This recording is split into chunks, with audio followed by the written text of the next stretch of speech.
नमस्कार, आप देख रहे हैं हिमालय टीवी यूट्यूब चैनल और मैं हूं कंचना झा। आज एक बार फिर से उसी विषय को मैं ले रही हूं।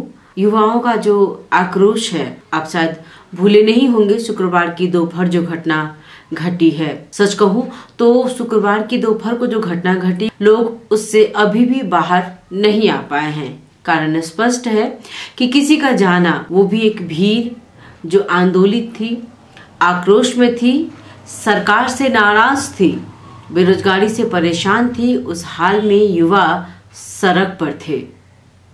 अपनी नाराजगी व्यक्त करते हुए भौतिक तथा पूर्वाधार मंत्री की गाड़ी को आग लगा दी उन युवाओं ने। उनके आक्रोश पर जब नियंत्रण नहीं कर पाई पुलिस, तो उन्होंने गोली चला दी और इससे 2 युवा जो रोजगार की तलाश में थे, विदेश जाना चाह रहे थे, उनकी मृत्यु हो गई। दैलख के सुजन राउत और वीरेंद्र शाह, दोनों युवा जो विदेश जाना चाहते थे, रोजगार के सिलसिले में उनकी मृत्यु हो गई। हमारी सरकार 2 काम अच्छे से कर लेती है। एक तो पैसा थमा देती है और दूसरा छानबीन समिति बना देती है। अब लोग इंतजार करते रहे छानबीन समिति क्या निर्णय लेगी। लेकिन जहां तक अभी की बातें हैं, मैंने उस दिन भी अपने वीडियो में कहा था कि उस वक्त तक जब मैं वीडियो बना रही थी, उस वक्त तक सरकार की तरफ से कोई प्रतिक्रिया नहीं आई थी। किसी भी मंत्री ने किसी तरह की कोई प्रतिक्रिया नहीं दी थी।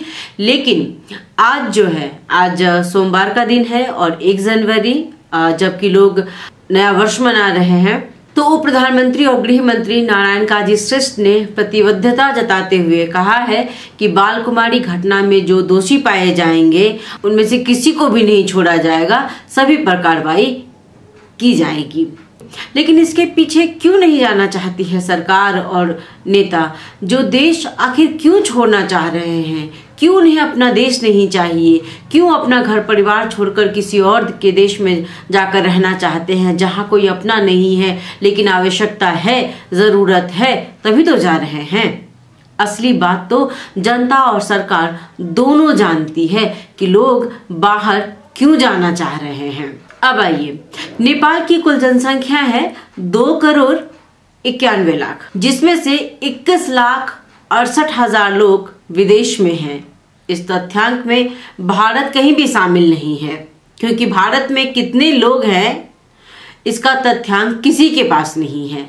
देश रेमिटांस पर चल रही है। अब जो युवा उस दिन आंदोलन में थे और जिस 2 युवा की मृत्यु हो गई, उसमें से सुजन जो है वह विदेश जाना चाह रहा था। हालांकि सारे बच्चे विदेश जाने के लिए ही आए थे, लेकिन कुछ जो बच्चे चले गए, जो हमारे बीच अब नहीं हैं, हमें उनकी प्रति, उनके घर के प्रति इतनी पीड़ा है। मैंने कई पत्रिकाओं में पढ़ा कि जब उनकी माता से लोग पूछ रहे थे सुजन के बारे में, तो वो बार बार बेहोश हो जा रही थी और उन्हें यकीन ही नहीं हो रहा था। कितने लोगों ने उनसे झूठ कहा था कि बच्चा अस्पताल में है, उसकी गंभीर अवस्था है। इतनी हिम्मत नहीं है किसी में कि वो उनसे सच्चाई बता सके।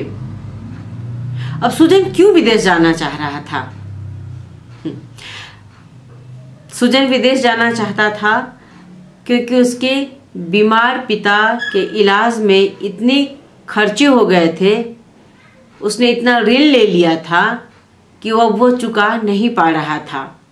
इस देश में कमा करके भी कितना कमा लेता, कितना पैसा इकट्ठा कर लेता कि उसके पिता, उस पर जो ऋण था शायद वह नहीं चुका पाता। इसलिए वह विदेश जाना चाहता था, पैसा कमाना चाहता था, अपने परिवार को संभाल सके और ऋण भी चुका सके। 21 वर्ष का युवा अपना घर परिवार छोड़कर अपनी खुशी से तो विदेश नहीं ही जाएगा, वह पीड़ा में ही जाएगा। उसकी मजबूरी ही होगी कि वह विदेश जाएगा। मृत्यु हो गई तो सरकार क्या करेगी? 10 लाख का मुआवजा देकर लोगों को शांत कर देगी। क्या 10 लाख देकर बच्चा वापस लौट आएगा? उस माँ की पीड़ा और कष्ट का कोई मूल्य नहीं है। गोली लगने से 2 युवाओं की मृत्यु हो जाने के बाद दैलख में सरकार विरुद्ध लोग आंदोलन में इस नारे के साथ उतरे थे कि हत्यारा सरकार नहीं चाहिए, जनता को मौत की घाट उतार दे वैसी सरकार नहीं चाहिए। यहाँ तक कि आंदोलन में लोग नारायण काजी, जो कि हमारे गृह मंत्री हैं, और भौतिक पूर्वाधार मंत्री प्रकाश ज्वाला का राजीनामा भी मांग रहे हैं। युवाओं की अगर बात करें कि क्यों अपने देश में नहीं रहना चाहते हो, तो जवाब तैयार मिलेगा कि देश में काम करने का वातावरण ही नहीं है।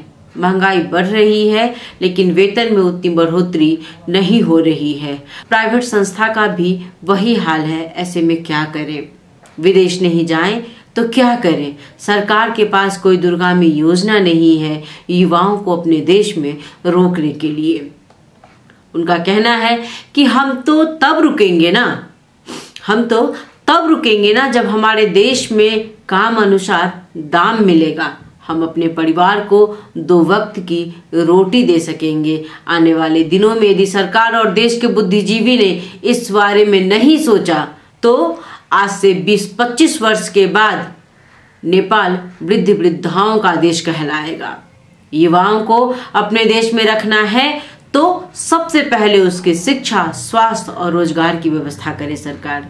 ये कुछ युवाओं से जिनसे मैंने बातचीत की थी, उनका कहना था कि यदि सरकार अपने देश में अपने युवाओं को देखना चाहती है तो सबसे पहले उसे उसकी शिक्षा, स्वास्थ्य और रोजगार की व्यवस्था करनी होगी।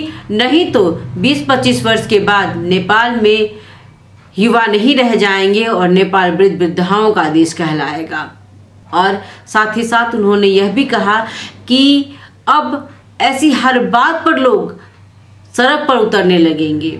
जो विदेश चले गए हैं वो लौटकर नहीं आएंगे विदेश से अब, और जो हैं शायद वो भी नहीं रुकेंगे अब। तो सरकार इस बात को सोचे कि उन्हें क्या करना है। युवाओं को रोकने के लिए क्या नियम नीति बनाएंगे? सिर्फ छानबीन समिति बना देने से, 10 लाख रुपया मुआवजा देने से कुछ नहीं होने वाला है। आप तब तक अपने युवाओं में को आक्रोशित करते रहेंगे जब तक कि आप उन्हें रोकने के लिए कुछ नियम नीति नहीं बना सकते हैं, उन्हें रोजगार देने के लिए। तब तक इसी तरह के आंदोलन होते रहेंगे। नमस्कार, धन्यवाद।